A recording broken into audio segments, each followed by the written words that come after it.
Hello everybody, and welcome to another Facebook Live with Karen from Nurture Parenting. So I hope there's lots of people out there listening to these answers to these questions today, because I've got some fabulous questions that have come in. These are amazing. You always send in some great questions for me. So just a reminder, you can send in any questions each week on baby sleep, on toddler sleep, on anything to do with parenting, on anything to do with feeding of babies, right from newborn right to 5 years old, on anything to do with child behaviour stuff, anything to do with how mum life, anything. So you can send your questions in each week to me, Karen at Nurture Parenting, and I've got heaps this week, so I'm so excited.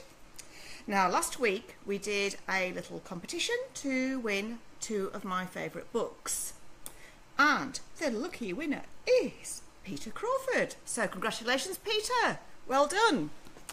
Now, Peter's won my toddler book, My Big Shouting Day, which is one of my very, very favourite books for toddlers. This gets read 6 times a night. Toddlers love it, and it's very dramatic. It's about Bella having big emotional issues.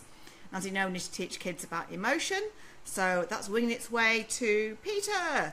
And because Peter's also got a little baby, so for the baby, we're going to give this book away by Nancy Tillman. Now, Nancy Tillman does some great books, and this one is it on the night that you were born. So she does lots of really, really great bedtime books.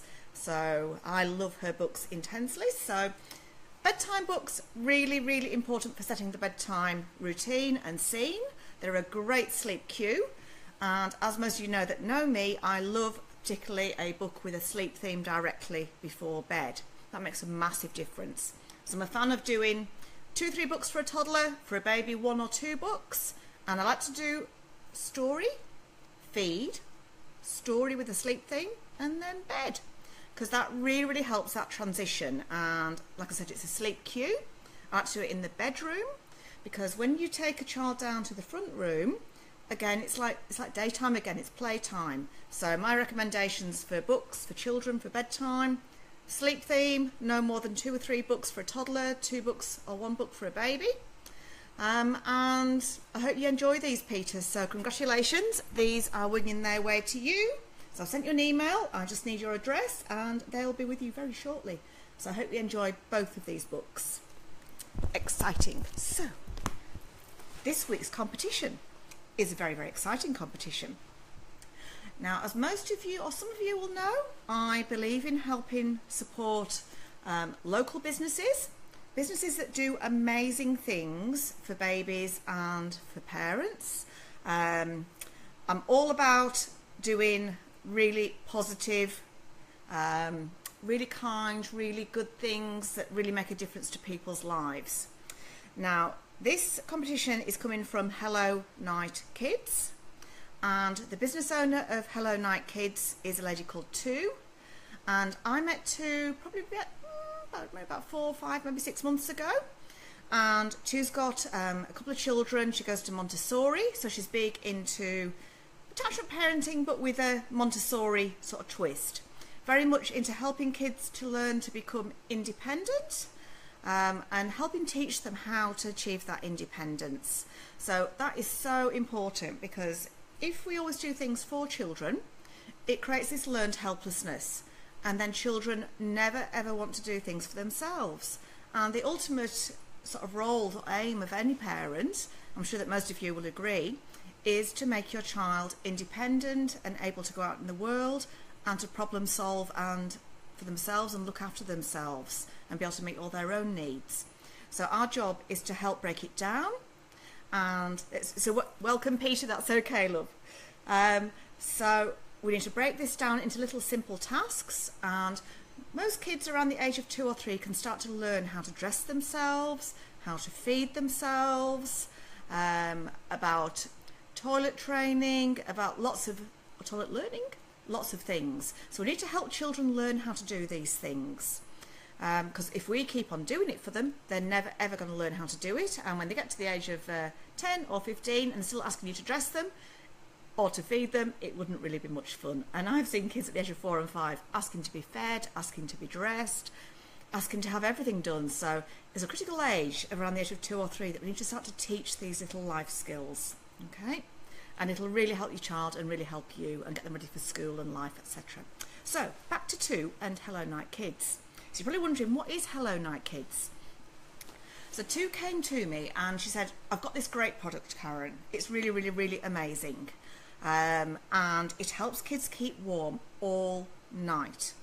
Now, as you know, I do a lot of baby sleep and toddler sleep, and children get really cold in autumn and winter, and the seasons are starting to change now, and these little children are starting to feel a little bit chilly. Now, most of you out there will not know about temperature control and children. So I discover when I start doing things with other people and families, etc., what my knowledge base is like. And as most of you know, I'm a geek, I'm a nerd, and I love to know so much about sleep and children and just how I can make lives better for them. So I also like to improve things with sleep in a big way, because sleep is, you know, it's massive. It helps the immune system, it helps self-regulation, it helps resilience, it keeps children healthy. Babies that sleep well, they feed better, they just do so much better in life. I meet babies at 8 months old that can't sit or roll over. Within a night of sleep training, suddenly these kids are able to stand, never mind roll over. I meet toddlers who can't hardly put a sentence together, who have massive tantrums. Within a night, again, they're turned around and they're just happier people, much happier people. So when we're sleeping, everything is better. And as somebody who gets lots of broken night sleeps because I help families, I can vouch for this. Now, kids, if they get cold, they really struggle to get themselves back to sleep. Now, body temperature drops and the air temperature drops around 3 o'clock in the morning. It's a classic time when kids will start to wake up, and you'll start to notice this if your kids aren't dressed in enough layers. Now, kids need layers. So a lot of what I see in Australia is, in particular, that we tend to crank our heating up. And cranking heating up with babies and children, it doesn't work. It is the opposite to what you think. So as you can tell, I'm from the north of England, and I obviously grew up in very cold northern English winters and autumns. We didn't have heating in our house at night time. Not my parents were poor, maybe they were. But we didn't have heating, and we actually even used to have the bedroom window open, can you believe it? But my mum used to dress us really warmly, so our bedding on our beds, the things that we dressed ourselves in, so crucial. So kids need to have something that keeps their body, if you heard of thermonuclear regulation, it's where we keep our body temperature constant. So thermoregulation is really, really important. And kids lose their body temperature 4 times as fast as an adult would. It's 4 times. It's like massive, huge. All this information is on Tu's website on Hello Night Kids. So I wrote a heap of stuff for Tu to help her with her product. And I used all my little geeky inner nerdiness to give her a lot of really interesting sleep facts and about body temperature and about toddlers in particular. So kids don't realise till the age of 3 that they need to pull the blankets back on themselves. And so Tu created this product that's called a wearable blanket, which I think is like genius. What it does is it just keeps that body temperature constant, and it is made of merino wool. And Tu's kids have got eczema. You can use merino wool for eczema. It's fabulous. Most of you out there will have heard that I have eczema myself. So when I wear wool, I either wear merino wool or I wear cashmere.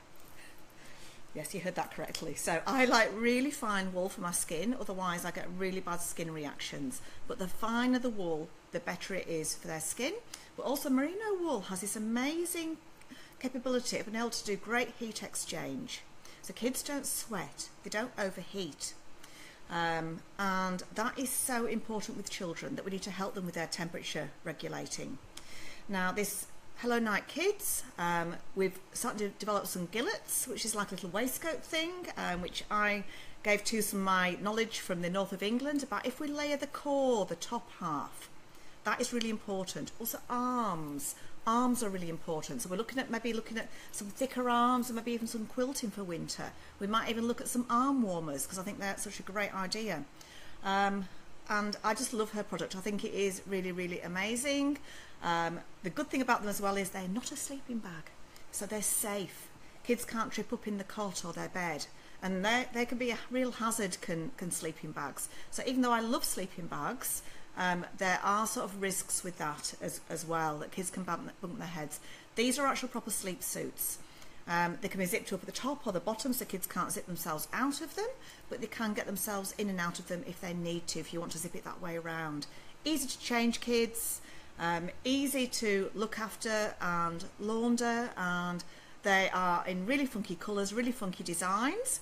They're going to be going into Nurture Parenting's online shop at some point soon, but I can't say enough about Tu and Hello Night Kids. I am a big believer in her products. So she's got a big background in design, and I'm going to tell you now what the competition is. So to win a $100 value, Australian dollar value gift voucher for the winner, then you need to like this video and like Hello Night Kids on Facebook, and then I will, or Julie will, or the machine will draw out the winner, and we will notify that person through either email or through Facebook Messenger, and then we'll notify you all next week as to who has won the $100 gift voucher. $100 Australian. I think it's a lovely, lovely gift price, very generous from Tu. She's put so much effort and thought, and you know, her knowledge of fabric is like incredible. She has passion behind what she does, and I really believe in people that have passion, that add value to children's lives and parents' lives. So I am very excited about Hello Night Kids. I'm so excited for Tu, and I can't wait to see who the lucky winner is. Now, something extra, and there is an extra to today. Everybody who buys from Hello Night Kids via Nurture Parenting's online shop, or via Hello Night Kids online shop, they get a 10%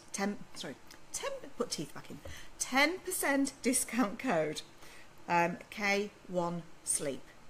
So it's K, letter K as for Karen, 1 and then sleep, all in uppercase in capitals. So you get a 10% discount, anybody who buys using that voucher, either from Nurture Parenting's online shop when they eventually go in the shop, and also via Tu's website, Hello Night Kids. So it's hellonightkids.com.au, and like her on Facebook, like this video, and you get to go into the prize draw, which is very exciting. So it's been a long time coming, I know, from Tu, and it is well worth the effort that she's put into this, because she's made it into something really remarkable, and excited. Hello Night Kids, yay. Now also as well, just a reminder that we have an affiliate relationship with Hello Night Kids, and that's important for transparency reasons, that I tell you that anything that I have an affiliate relationship with, I always disclose. So as you know, Karen can't be bought, and this is a benefit to parents and to children.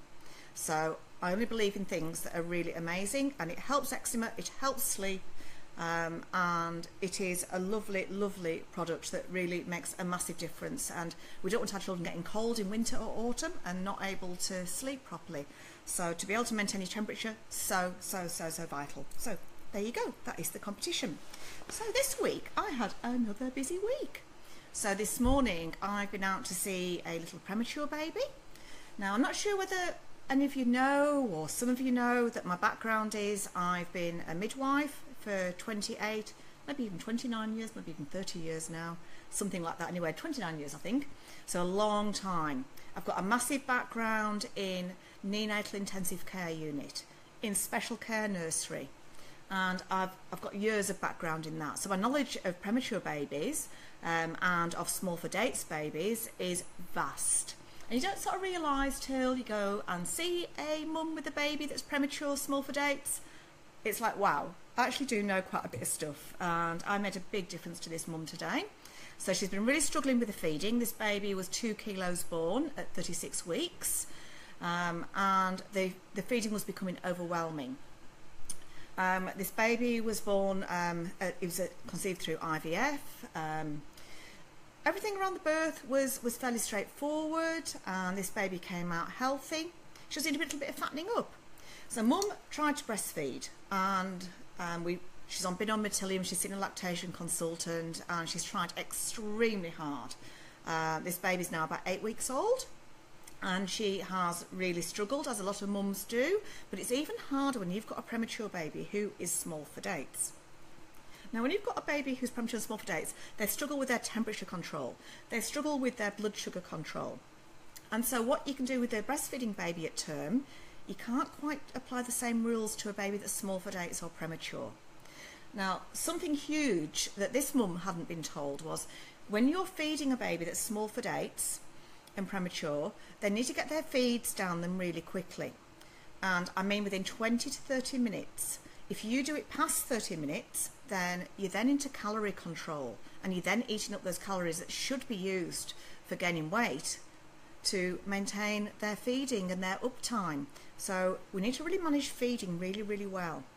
Babies that are small for dates as well don't have a lot of fat on them. They're quite wasted babies. They don't have much layering on them. So they have big temperature control issues as well. But they also have blood sugar problems as well. And it's really easy to cause issues with their health if we don't manage their feeding correctly. So I showed this mum this morning how to feed her baby to maximise that feed time, to maximise the actual weight gain, because this baby hadn't been gaining weight to start with. So we need to look first at feeding, how we manage our day, how we manage, night time, how we manage sleep time, how we manage uptime, everything. So that's a little tip for you out there if you've got a premature baby or small for dates baby. We also looked at how many mils per kilo per 24 hours this baby needs. So she's in a bit of mixed feeding now, because we had to pull back on the pumping because it was getting out of control and it just wasn't becoming fun anymore. So we've moved down from pumping 7 times a day to 3 to 4 times a day, which I think is a lot more manageable for mum. She can then still breastfeed, and that baby's getting then the best of both worlds. It's having either breastfeed or expressed milk and formula. So then we're just helping get this baby fattened up, and when this baby's fattened up, it's going to be a lot happier. Mum was, this baby was not a happy baby for the last few days. And I think as a mum, you really want to enjoy your baby, don't you? So to go through all this pain to get this baby and then things not work out, it is heartbreaking, it's really hard. But we need to look at things really objectively and from a very practical point of view. So that's what I've been doing this morning. So I've been looking after this little baby called Rosie, who's so cute. And I had the best fun, and I love little babies, as you know. I love all babies, all children. I taught her how to wrap baby, swaddle baby, taught her a little bit of sleep as well, but sleep is not the prime thing here, because sleep will come later. It's about feeding, and it's about gaining weight, and it's about calorie control. So that's what I've been doing this morning. Now, what else did I do this week? So I went down to Bowral. So most of you know that I call myself the modern day Mary Poppins, or other people call me the modern day Mary Poppins, which I can understand why. And I know Rosie, she was gorgeous, Julie, really, really gorgeous, really beautiful, beautiful baby. She gave me the best smiles. She smiled loads at me. So I had her there in front of me, and I said to Mum, every time you look at a baby and talk to them in a real positive way and get eye contact, it makes a new connection in that brain. It's like massive. It's huge stuff. So cuddling, talking in a positive way, maximising the uptime to do some really nice positive, relationship building stuff. Oh, and I also took her out for a cup of tea down the street. So I got her out for the first time in 8 weeks. I showed her how to use the ergo carrier. Now, it's a long time since I've used an ergo carrier, because last time I had to use one was with my sister Leslie when she had her first baby Freya. So that was quite interesting. Karen showing Mum how to put the ergo carrier on. Had to get the YouTube video out on the ergo carrier, and we had a little play around with it. But we got the baby in the carrier with the newborn insert, and we got her down the street in the ergo carrier. So I felt very proud of myself this morning. So that was really great fun. So my job involves lots of things. It's not just sleep training. I get to help mums get their confidence as a new mum, and do things that are good for them and good for their baby, and put some positive stuff back into their world. So I really love my job. I think I have the best fun. I meet the most amazing mums and parents and babies, and call this work. And I got a sea view as well as I walked down the street with the mum.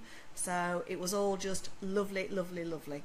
So I know I've really helped that mum, and I've really changed her life this morning.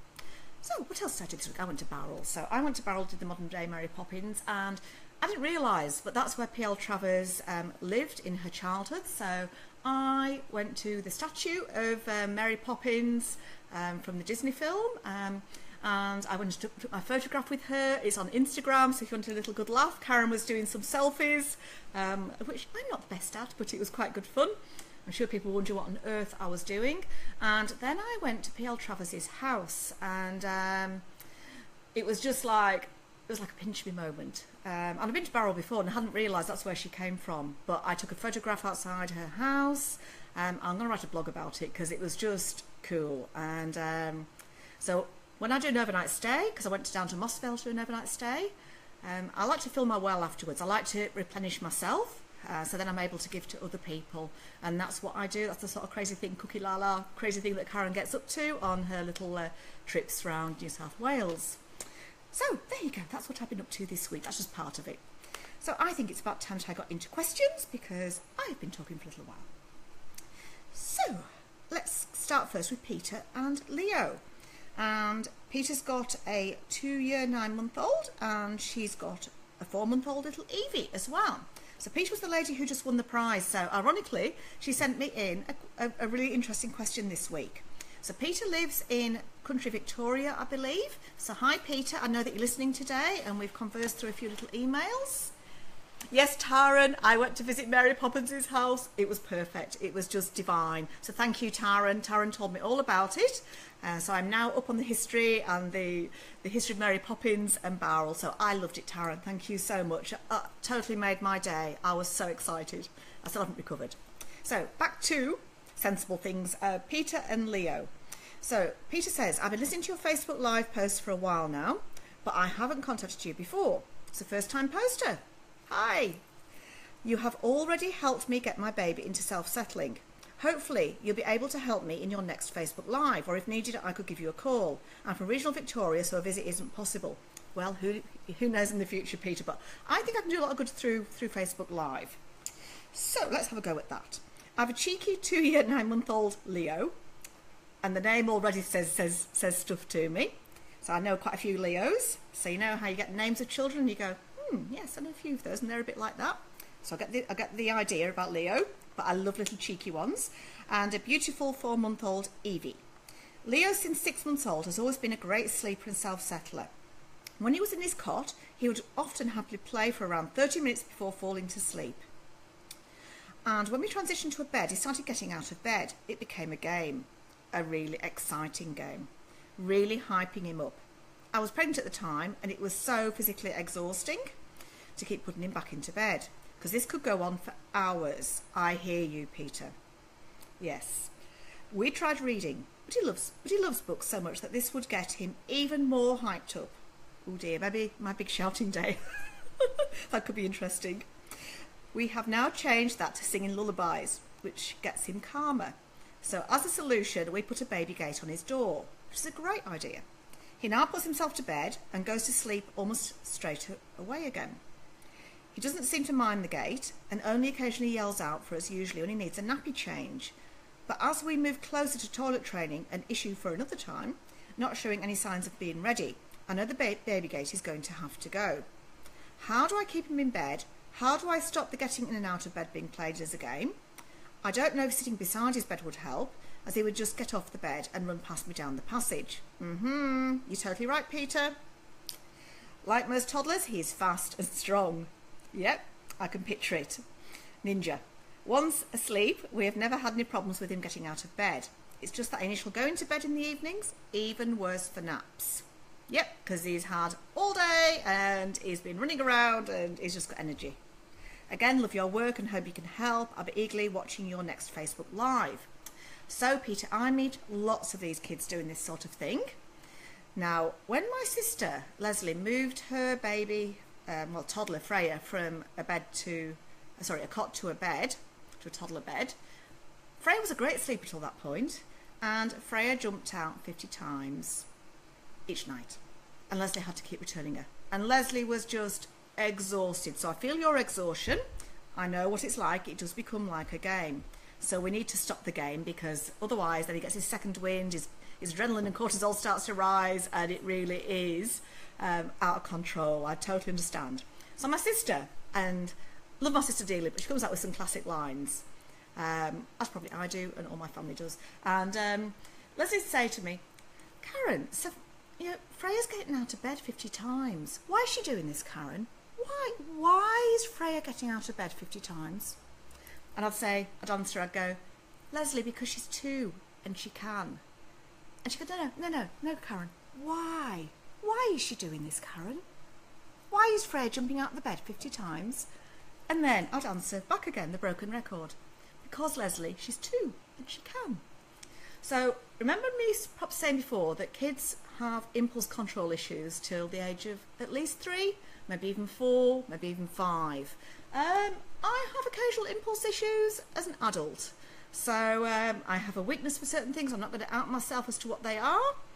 But sometimes my willpower ain't that great. So I have to work on it constantly.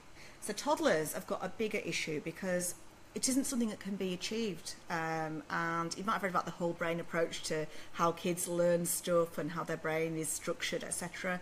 And I'm a big believer that brain is really immature for many, many, many, many years. And it's just something that comes in stages and in time. And we know that boys develop later than girls. And we know that even some teenage boys don't have that maturity till they get to their early 20s. Some never get it till their 30s or their 40s, and then they get the midlife crisis. So men really struggle with a lot of impulse control issues stuff. Now, sleep training really helps with impulse control. It really helps with emotional self-regulation and physical self-regulation. So it's how you calm yourself down. It's how you cope with the ups and downs of life. So being able to put yourself to sleep and resettle is a really big part of this, Peter. So it looks like your little boy can do. So it looks like that isn't what the issue is. So it's just that it is a little bit impulsive. So I'm going to suggest to you what I suggested to my sister, which was to do this method that is about giving yourself to him. So it's about, you are going to actually go and sit in there if he keeps on jumping out, okay? But I would manage this while you've still got the gate there, because the gate is like, it helps, it's a delay thing. It just stops him from rushing straight out to your room. So I think gates can be really useful, and they're not negative. It's not like closing the door on a child. It is just a safety device, because we don't want him rushing in the kitchen or the bathroom or the laundry or anything in the middle of the night. And like I say, kids are very, very impulsive, and I'm not really a fan of locking kids in their room or closing doors on kids at all. Okay, so that's just my personal thing. As a child, I never liked the door being closed or being shut. I just think it's just negative and a little bit of a barrier, so I love the gates. Gates are good because they're safe and they just create that little bit of a barrier. So if he keeps on jumping out and he's really struggling to manage this, you can get a chair and sit by the side of his bed just to help him get off to sleep. Now, within 24 hours, you'd have a very different child there, Peter, and it would really calm things down. So night 1, it's not calm. Night 1, it's drama. The other week, I had a little girl running out of her room down the corridor and jumped into her mum's bed and thought I wasn't going to chase after her. I looked and I thought, oh, have I got the energy? And I thought, yeah, come on, Karen, you've got to. And so I took control and I actually had to pull her little ankles and get her off the bed, because then she realised that I actually did mean business and I was going to put her back to her bed. She'd been in the bed with her mummy for a very long time. But these kids, they just run like lightning. It is amazing. So I've got to make sure that I have my flat shoes on or no shoes on when I'm doing my visits, and very practical clothes. So, because it does get slightly physical when you've got an older child. But this is about being kind, and this is about doing things in a very kind way. So I would, if say you remove your gate and you're really struggling with him jumping out of the bed all the time and running out, always return to his bed straight away. Get him to get into bed himself, so shoo him back into bed. Don't pick him up and put him into bed, Peter. Get him to put himself into bed. Say, Leo, I'd like you to get yourself into bed now. Come on, hurry up, chop, chop.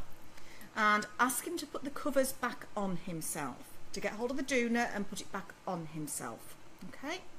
If you're giving him water in the night, put water on the little bedside table, but don't keep on going and replenishing the water, because again that can cause a sleep problem. So anything that you do that he can't do himself or is not doing himself becomes a sleep problem. So he needs to do all these things himself, and again it's this, we need to help him learn how to do this. So making sure that he's really warm at night time, that is really, really crucial, but teaching him how to do this in stages. So week 1, you can either sit on the bed or sit on the chair and you play dead. You do not talk to him, you don't look at him, you don't pat him, you don't stroke him. You're literally sat there and you are asleep. Your eyes are closed. When he talks to you, he pokes up your nose in your eyes and pulls your hair, because they do, you ignore. You are so sleepy. And you can actually say that, I'm so sleepy. But don't direct him what to do, okay? Because when we direct them and we put them into bed, we're sort of forcing them. And I don't think you're that sort of mummy, Peter. You look like you're a really kind mummy.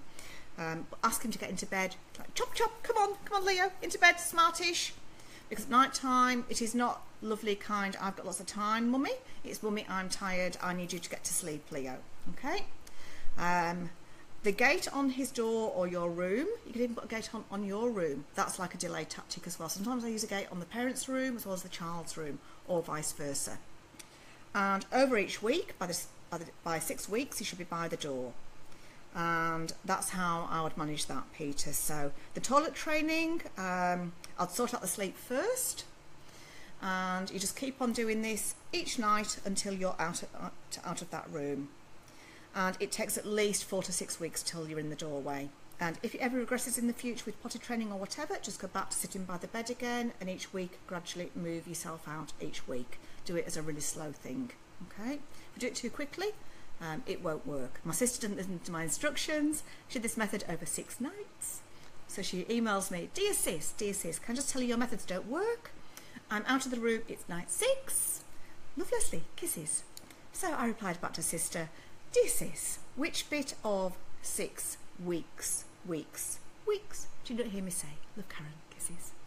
So that proves if you do it too quickly, it doesn't work. Okay, and these kids just need a bit of de-escalating, but it is an incredibly normal thing, Peter. So I hope that's helped you. But you have to take control, you have to help him to help himself, okay? But it's a really, really normal game. But once you start running after them, starting with the gate still in place, yes, I would do, absolutely. But once it becomes a game, it is a game. It's exciting. So this is going to take all the fun out of this, okay? Because he knows that you are not going to be running after him. You're not, there's no game in place. And all he wants really is you. All boys want is their, and children want is usually their mummy or their dad, one of their parents. So giving yourself to them actually sorts this out. So most parents go, but I don't want to sit in there. But if we actually give ourselves to them, and particularly a boy at this age, they often do have issues with emotions and separation anxiety, it'll actually calm everything down. It'll de-escalate everything. Night 1, it'll be a drama. There'll be 2 hours, 1 hour Oscar performance. If he gets out of bed and starts running around his room, starts playing with toys, remove them calmly. Put them in the corridor. Don't say a thing.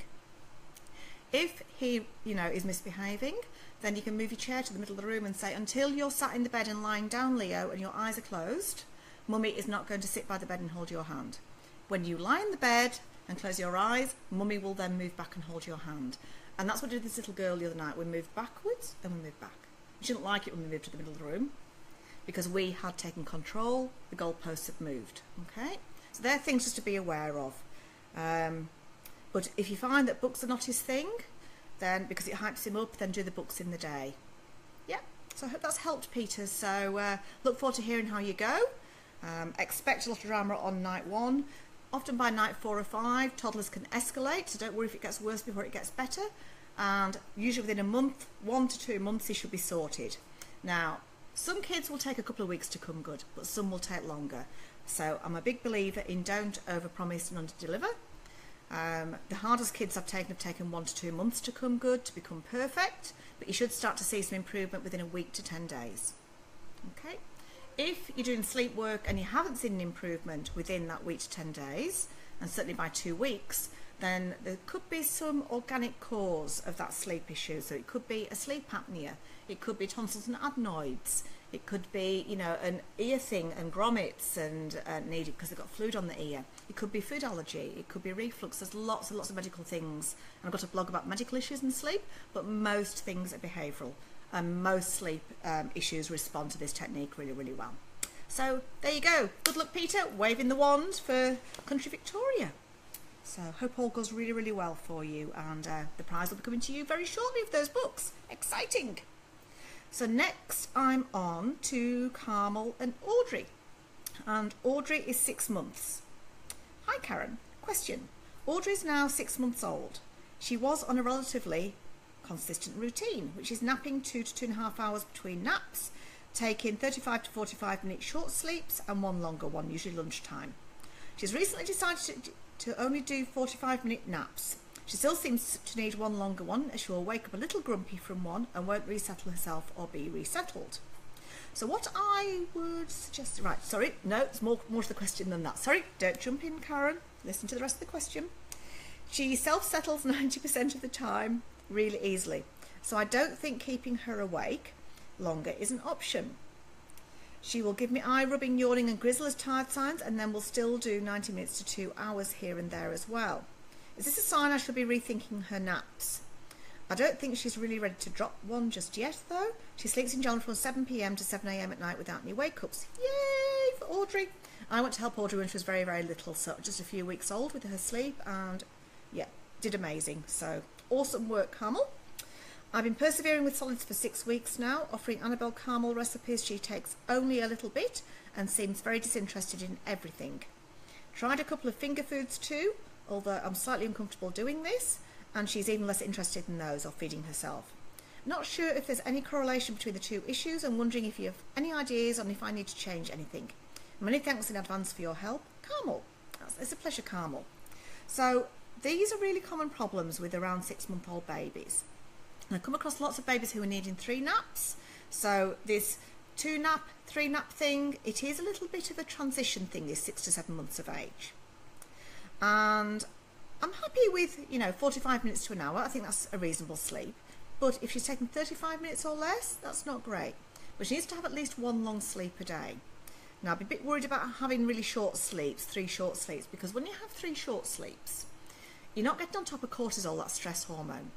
So by having a long sleep, particularly in the afternoon, that's the one that helps you get to bedtime not stressed. So it mops up that cortisol.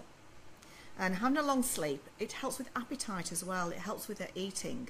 Because if you're just having little sleeps, it's like you end up snack eating and just not having an appetite.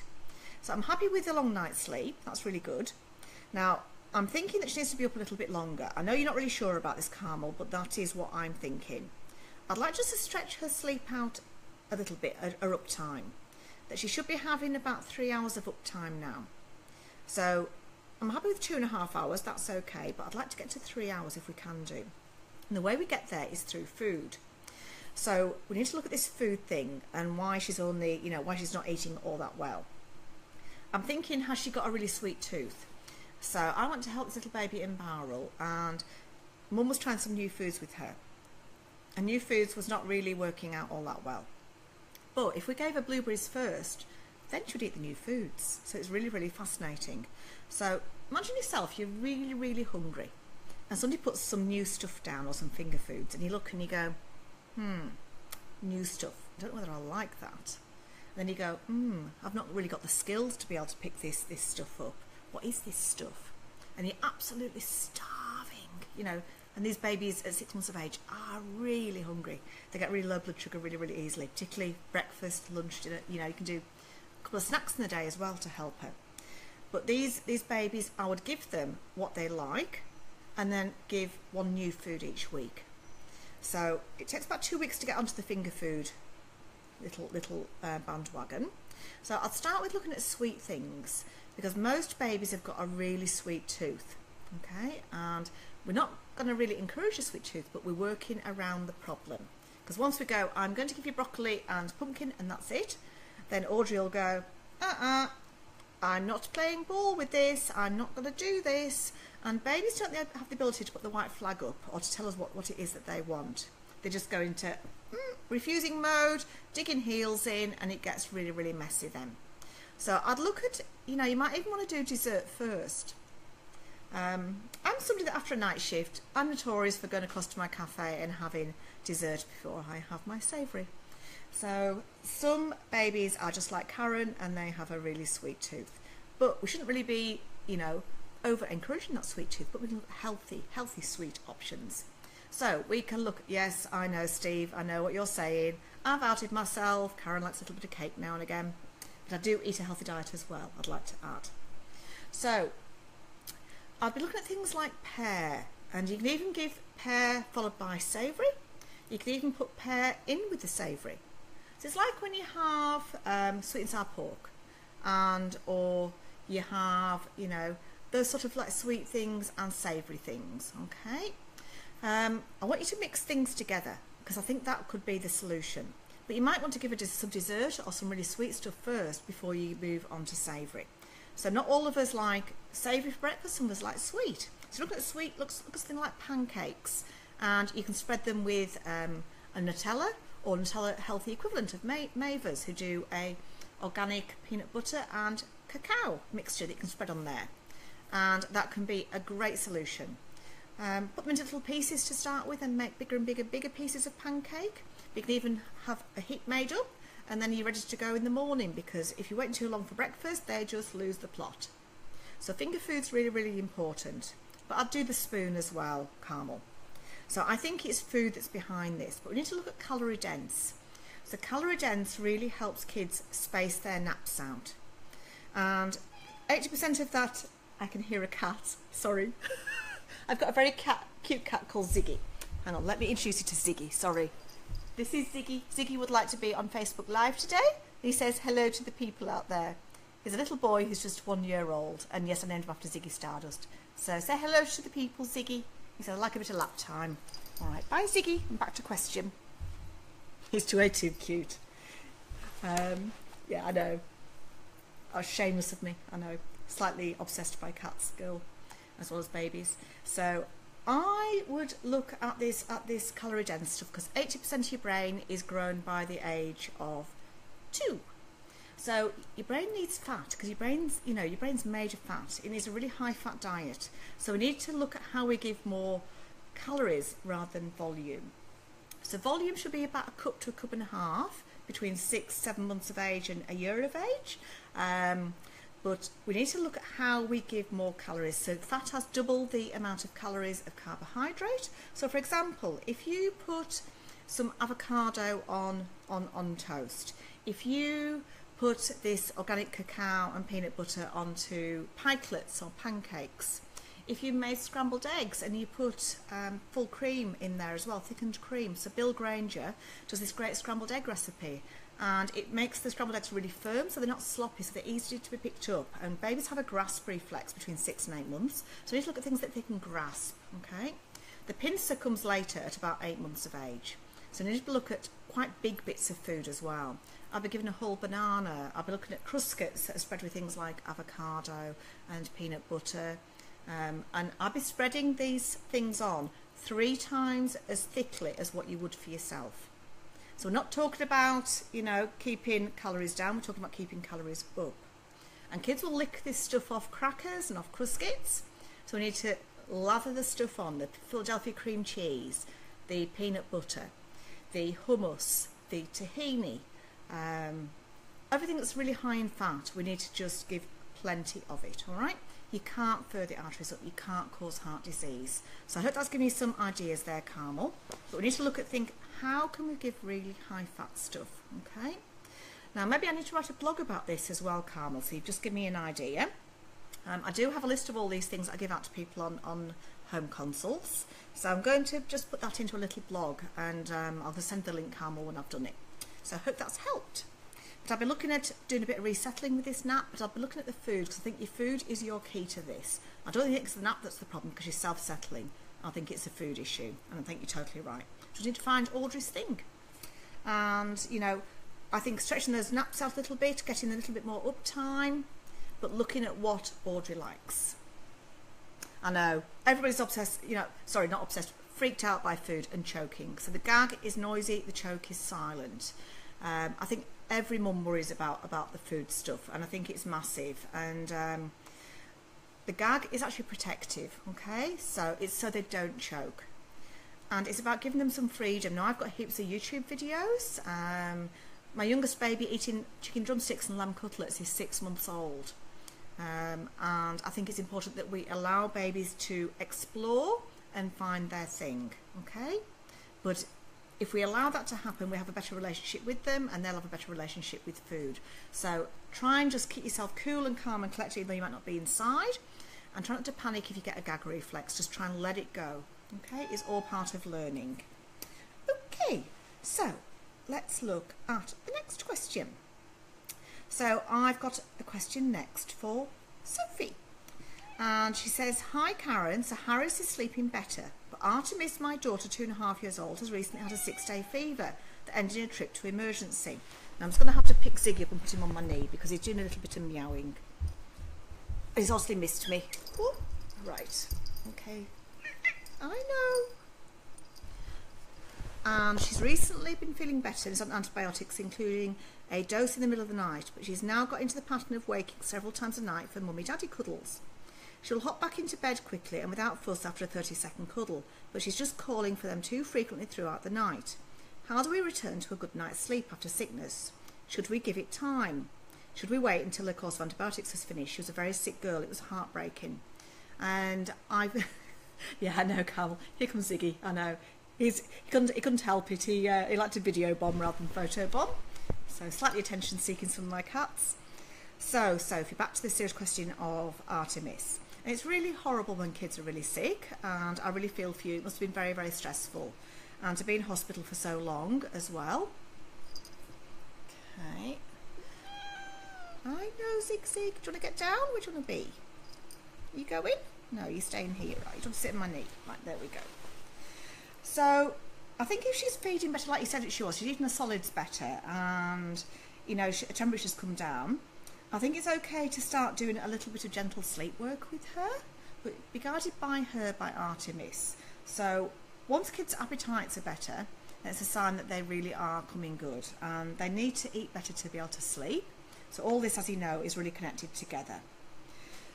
So she comes in for wanting mummy cuddle, daddy cuddles. So I'd try and avoid too much cuddles, because when you do cuddles, it just reinforces the waking. Okay, and that can create. Sorry, cat on lap. Right, cat's gone. Thank goodness. Right now, it creates this waking thing. So it really imprints that behaviour. So try and avoid doing too much cuddles. Try and just get her back to bed quickly and go, come on Artemis, you know, chop, get back into bed. And when you're back into bed, I'll do a little cuddle. So then you're rewarding the behaviour of getting back into bed rather than doing the cuddle in your room. Because I think when you do the cuddle in your room, that's going to make her keep waking up more and come into your room. We want to avoid that from happening. So again, like I said to Peter previously, you can use the gate on your room if you don't want to put it on her room. But get her back into bed quickly and just say, when you're back in bed, Artemis, then I'm going to give you a cuddle. So it's when and then. They're really two really important words. I use that a lot with toddlers. Because if you use if and then, that's like bribery. When you're back in bed, then I will give you a cuddle. So she knows exactly what needs to happen, okay? With our communication with toddlers, it's really important that we're really playing with what we're saying. But even a cuddle in your bedroom and even getting into your bed temporarily for a little cuddle can really imprint that waking up and coming into your room. So that's one thing that I would look at. But I'll be looking at her food and increasing those calories as well. So if you said giving her as much food as possible, giving her things that she likes to start with till you get her back onto food again. And it might be things like, you know, putting cream into rice pudding desserts. It might be things like banana splits with ice cream. It might be things that you might not consider to be totally healthy, but it's about giving those calories to help her sleep. And when you've been ill, you lose a lot of weight. So I think a bit of short-term, few little treats, special treats, while she gets better. You can always wean her off it later. It takes a week to 10 days to change your behaviour, so just do it gradually. Everything we do with children we should do gradually, and it tends to work so much better. And that's what I would do there. So I think it's fine to start this before the antibiotics is finished. I think doing a little bit, like I said, gentle work now will really help you long term, because the longer we do something different, and this has been, you know, she had a 6-day fever, and between a week, 10 days, we've not got much longer before this new behaviour is imprinted, so we just need to be really, really careful about that. Okay, so hopefully that helps Sophie.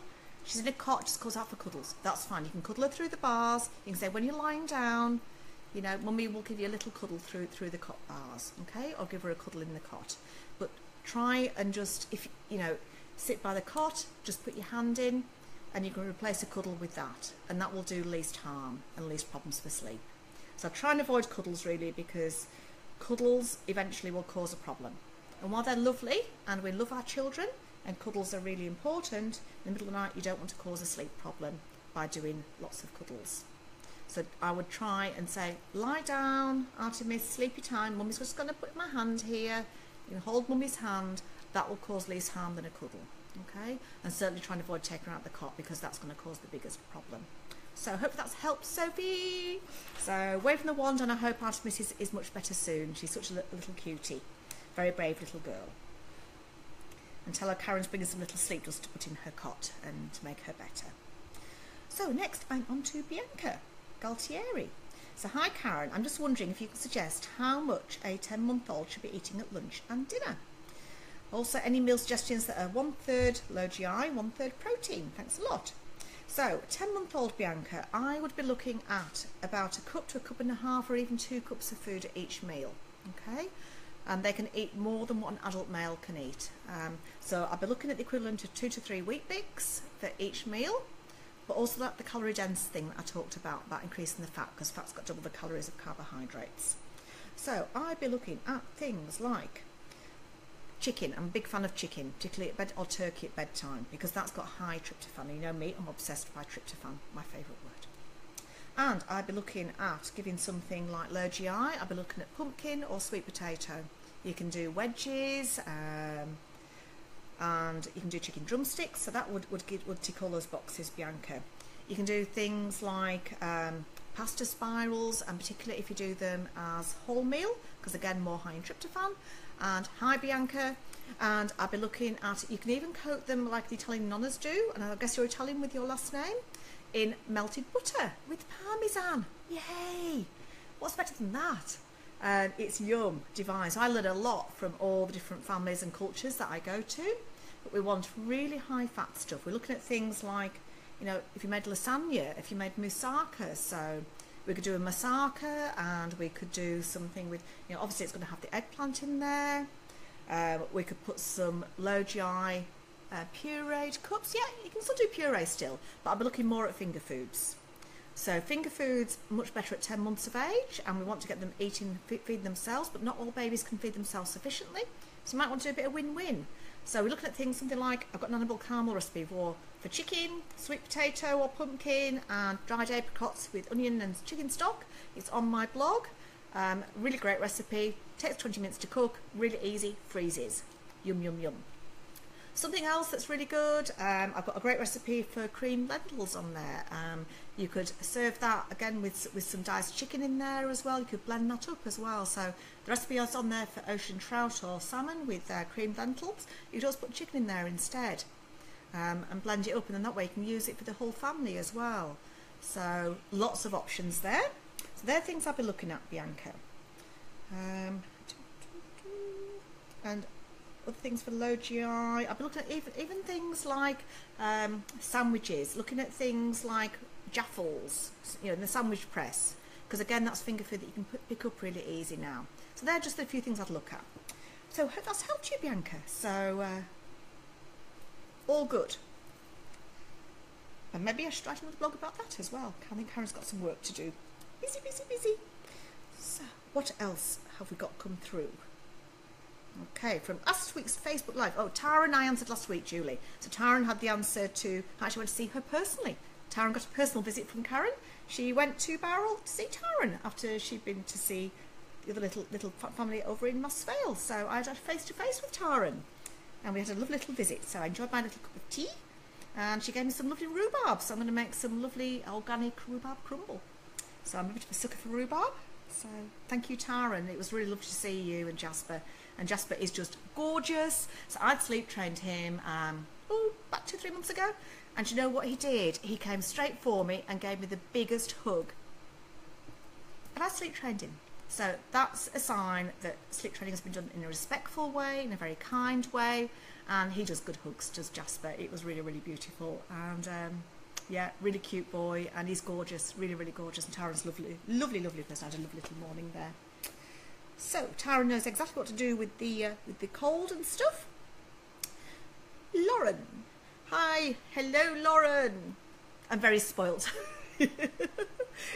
Just gorgeous. He does good cuddles. Tara does the best cuddles. So that was really lovely. Was that? He just put his arms out for me and gave me the biggest hug. You know, I don't ask for cuddles. They just get given to me. I think I'm so lucky. So Karen. Hi Karen, I'm back at work now, and Hugo had his first full day of daycare today and didn't sleep all day, 7 till 5 p.m. They said they put him in the cot room in his sleeping bag, etc., and became very distressed and tried to fall asleep numerous times, but other screaming babies woke him every time. So they tried taking him out and patting him. Oh my God, I told him not to. No patting all as he hates it. And as you know, I'm a big fan of the keep the hands off the baby, no patting, hashtag no pat, hashtag no pat movement. So the amount of patting that goes on, and as everybody knows, and you know as well, it drives me mad, Lauren. So we need to be educating daycares that patting is not the way to go. It is a big undoing of sleep and cause massive sleep issues. So I can understand why you're upset. I'd be upset too, particularly after all the hard work you've done. Thankfully, Hugo is such a happy, chilled pup, which it is. And even when I put him to bed, he was okay, but very exhausted and fell asleep as soon as I put him down. I just feel terrible that he can't have his 2 sleeps he really needs that he has at home. Thanks again, Karen, and I'll watch the video tomorrow night. And I can understand this, Lauren. It is really frustrating. So I'd look at the daycare, and I'd look at what he's eating at daycare. I'd look at the room environment. I'd look at, how dark that room is. How many of the children are in there? I went into a daycare last week, as most of you know from last week, and it was just divine. It was a utopia, but I have to say that most daycares are not utopia when it comes to sleep, because some children are not sleep trained, some don't sleep very well, some babies are obviously a little bit stressed in daycare. Sounds like Hugo is not a stressed boy, and he's been sleep trained, and I did a phone consult with Lauren, so I know that Hugo has been amazingly sleep trained and sleeps extremely well. I think eventually he will do it, Lauren, but tell them not to pat. Tell them if by half an hour he's not gone to sleep, then to get him up, give him something else to eat, and then just try again. Are they giving the feed directly before his sleep? What exactly are they giving him? So I'm looking at those foods high in tryptophan again, but I'd do the milk feed and then pop him down, because that sort of thing is going to help him with his sleep. But I'd look at getting those other kids down first, or either getting him down first and then putting the other ones down. Maybe they need to just work on staging when kids are going to sleep, that either they put the best ones down first and then sort the new ones that don't sleep very well, or the ones that don't sleep very well full stop down next. But I'd be asking daycare a few little questions there. But I guess it's only new, so it takes a week to 10 days to change your behaviour, like I said before, so it's going to take a little while for Hugo to get used to this daycare. But I would look at how they're doing this, because sometimes logic can go out of the window, sometimes they don't think of the most logical things. So I'm looking at a staged approach, and just say that Karen doesn't like patting, and you don't want to incur the wrath of Karen. So if they want to talk to me, I'm more than happy to talk to them about sleep. I do help with daycares and sleep quite a lot. I don't charge for it, and particularly, when I've seen you at home, I've done a phone consult with you, Lauren, it's all part of my service and helping you, because sleep doesn't just stop by me doing the phone consult, or and I think it's really important that we look at things holistically, and look at helping these kids in different sleep environments. So I think that is enough for today, peoples. So I hope that's helped you, Lauren, and waving the wand for daycare, and tell them to call me if or we can chat together as well and problem solve this, Lauren, and see what we can work out, love. So I hope you all have a fabulous week. I just want to remind you about the Hello Night Kids competition that we're doing on Facebook Live today for Nursery Parenting. So you need to like this video. You need to like Hello Night Kids on Facebook. And then you'll be entered into the draw to win $100 Australian gift voucher. How awesome is that? So I think that's pretty cool. And Hello Night Kids are amazing. I think too has created an absolutely incredible product, and I think it'll be, lucky person who's going to win that. And you also get to have a 10% off voucher, 10% off coupon if you buy through Nurture Parenting's code, which is the K1 Sleep, and you enter that at their checkout. And in the future, Hello Night Kids sleepwear will be on our website and our online shop, and I'm so excited about that. And I wish to all the best with this. It's really nice to see this come to fruition after all the hard work that she's put in, and it's going to really make a massive difference to children, toddlers, and their sleep, and it's going to really help them learn to sleep through the night, particularly for those cool months. So, have a lovely week, and bye from Karen, and I will see you all next week. Bye!